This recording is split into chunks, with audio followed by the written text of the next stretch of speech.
one-stop destination for all things Fenton, from local news to current events. 301 Leroy is the City of Fenton's podcast.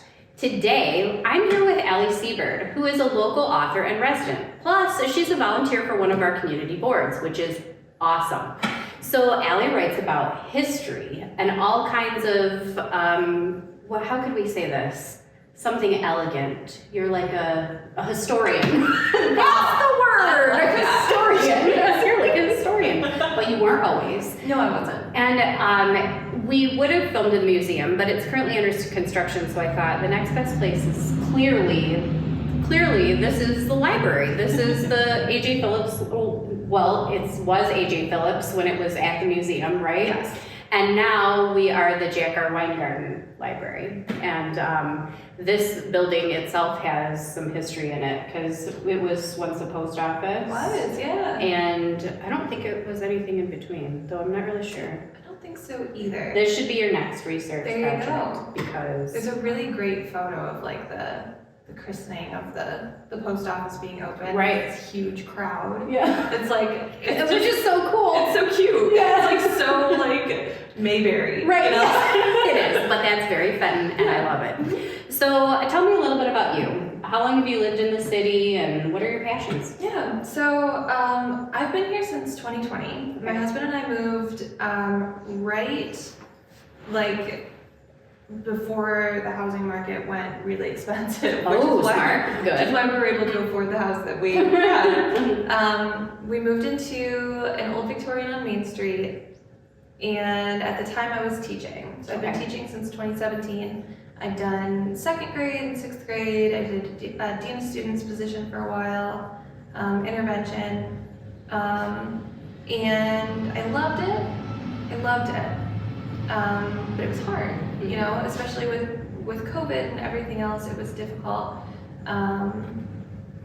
And so we moved into this house. I'd never lived in an old house before. Whoa. So I kind of fell in love with the idea of like, oh my God, there were people here before me who like lived their lives here. They had celebrations, they had terrible things happen to them, they had like normal days. And I just really became obsessed with researching these people. Mm-hmm. So, you know, in my spare time when I'm not teaching, I'm digging into census records, I'm looking at death certificates, I'm looking at birth certificates. And I start compiling all of this information, and before I know it, I've got pictures of the previous owners on my wall. I'm going to visit them in the cemetery like a crazy person. That was, you said that. I did. I didn't say that. I'm saying it before anyone else Okay, can. all right, here we go. But I got thinking like, you know, my house doesn't have like a crazy history. Mm-hmm. Like, you know, the previous owner worked as a baggage man at the railroad, and another one owned like a bicycle shop downtown. And it's not like a crazy story, but it's real life history. And I got thinking, you know, if my little house has this, then every single house on this street, every single house in this town, every single house everywhere has this. And how cool would it be to be able to tell these stories for these people who can't anymore? Yeah. And you know, so Allie's got a couple of books, and you can get these books at the Open Book. You can check them out at your local library. So the one that I recently got was The Mysterious Mrs. White, which is the perfect read for anyone who is also maybe listening to murder podcasts, or if you're super into the history of your town, which maybe you don't even know you are yet, but when you start reading it and you see some of these places or you see familiar names, it really draws you in. So can you give us a little bit of a snippet of The Mysterious Mrs. White, because she is quite mysterious. It's a doozy. Mm-hmm. Yeah, so it's kind of a complicated story, but I'm going to do my best not to give you spoilers. Yes, no spoilers. No spoilers here. So it talks about, it covers this family, the Marples, who originally lived in New York. Eventually, the father, the daughter, her new husband under mysterious circumstances. Oh. And their young housekeeper, who was about 16 at the time, came from New York, moved to Fenton, again, under mysterious circumstances. Right. They purchased the house at the end of William Street, which is still standing. Go say hi to Julie and Rob, they'll love it. And they moved in, and as soon as they did, strange things started occurring. So disappearances, poisonings, stealing money, mysterious burials under fake names. Exhuming said fake name body. But the crazy thing is, the best. It's happened all here. Right. In Fenton. At the end of William Street. At the end of William Street. I mean, you can go and stand in the exact spot where all of this happened. Right. And it's a story that hasn't been told in over 100 years. I came across it kind of by happenstance. A friend of mine now does a podcast in Lansing, and she had contacted and was asking for information about the Marple family because she knew that they had ties to Fenton. She didn't know exactly what had happened with them, but she knew it was weird stuff. So I was like, it'll be easy, I'll find it. I looked throughout, the museum has tons and tons of records, nothing in there about them. I Googled it, I assumed, all of the interesting stories have been published in the Tri-County Times. Right, exactly. People have said them and told them over and over again. Nothing. I Googled it, nothing. And so finally I did a last ditch effort. I'll just search their name in this old newspaper database that I use. And all of this stuff started coming up about, like I said, disappearances, murders, arrests, just weird stuff. And I didn't stop thinking about it until I finished the book. Well, you couldn't. I mean, that is the epitome of exciting. Yeah. I mean, to dig in and start to find these unique little, a breadcrumb trail. It is like every TV show and book I read. But I get to imagine it here, and if I really wanted to, I could go look at it in person, which is even cooler. Yeah. And I think that's amazing. Yeah. Which is why these books are so great to just have at home, because everybody in your family can read them, especially if your family's from around here. Yes. But you do research outside of the city too. I do, yeah. So in 2021, I quit my teaching job and I started my company. I called it Household History, and credit to my husband for that name because Super cute name. I know, it's adorable. He's very proud of it. Yeah.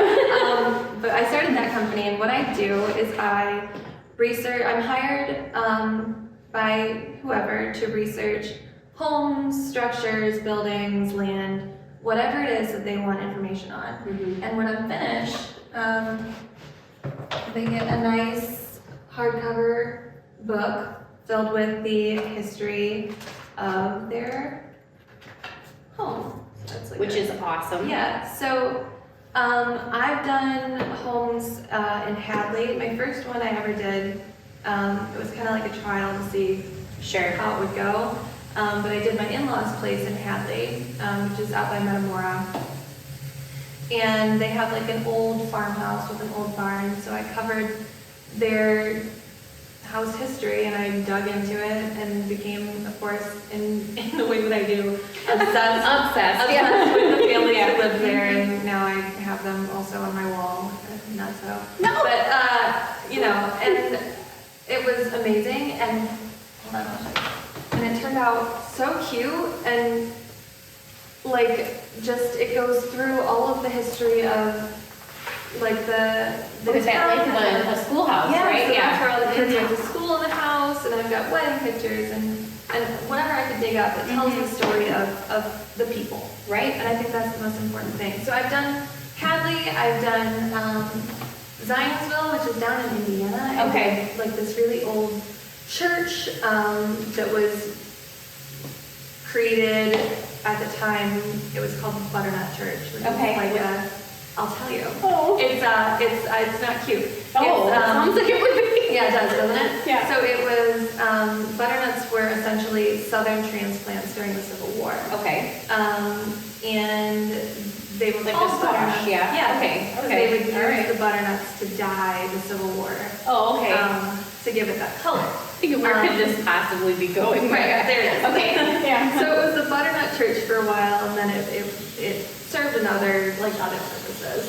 But I did that one, I did a house down there, and right now I'm working on a house on Leroy Street, Okay. right here in Fenton. I actually just finished it. I know, I'm really excited. And it's got this really incredible history. It's only been owned by like 4 families. Wow. It was built in 1860 by a reverend who was the one who started the Presbyterian Church in Linden. Okay. Really, really cool history. And so yeah, I'm kind of all over the place. These are like my first passion projects that I wasn't hired to. Oh, I did Hadley Mill too. I did That's right. the mill there. Yeah. But, yeah, these are like my first passion projects that aren't like I'm An being individual, hired to do. sure, yeah. Now, in Forgotten Fenton, which is also another book that you can get at Open Book, that one is a collection of stories. Mhm. And that's kind of a neat one because if you are new to the area or your family's not from Fenton, this would give you kind of just like a sneak peek of some of the weird stuff that has happened over time. And I say weird, but some of it's just incredibly interesting. So if you think about, you know, like a movie that's set in this time period, like I can put myself in the place of it and imagine it in town. And you know, Allie does such a good job with adding photos and information that you can really visualize it. And these are great stories to share or to have as a coffee table book. Absolutely. Yeah. So I do have to ask, like, this is truly a passion of yours, Yeah. right? So where do you see this going forward? So like you said, it is a passion. Mhm. It's bordering on dangerous. Obsession. Yeah, it really is. It's too much. But I love getting to do this. I love doing the house histories and digging in and telling these stories. I love also, you know, coming up with kind of my own stories and not my own stories. No, but telling the whole story. Yeah, and I'm hoping to continue to do that. I have another couple books in the pipeline that I'm working on. One is it's a collection of stories of mysterious disappearances and deaths in Michigan that have, like Mrs. White, been kind of lost to time. And so, like, I think truly, like at the core of everything, my passion lies in getting to tell the stories of the people who can't tell them anymore. Because these are people who, you know, they had lives just like you and me, and to have some crazy stuff. yeah, and to have their stories brushed over and lost, I think is so detrimental to like our town's history and just their memory as well. Absolutely.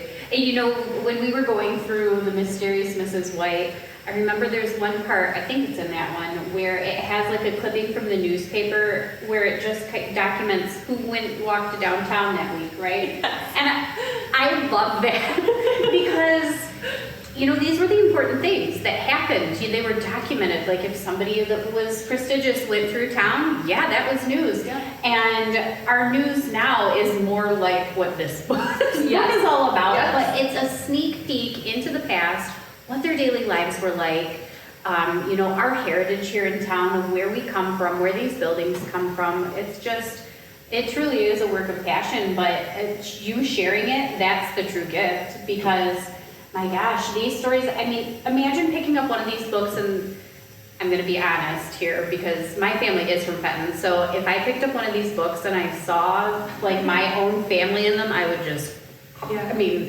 how cool. That's so funny. It is very cool. I hope that everybody goes and at least checks them out because sometimes Allie is at Open Book signing copies. Yeah. So when she's a super famous author who takes her historical works and transforms them into a fiction piece. No? It's on my mind. Yeah, it's on my right? mind. I think that would be a cool Yeah. segue. Yeah. You can set it here in Fenton. I can be the main character. Yes. Yeah. This story's all about Tessa Yes, it's and about all me. of the weird stuff that she has written. Yes, in the library. In the library. Yeah. Well, thank you so much for joining me today. What we'll do is when the podcast is all over, then we can share your links for your books because it's called Household History. And like I said, they're available locally, but you can also find them online. And these are wonderful to have out on your table. It's Fenton's True History. So this has been an episode of 301 Leroy. Thank you for joining.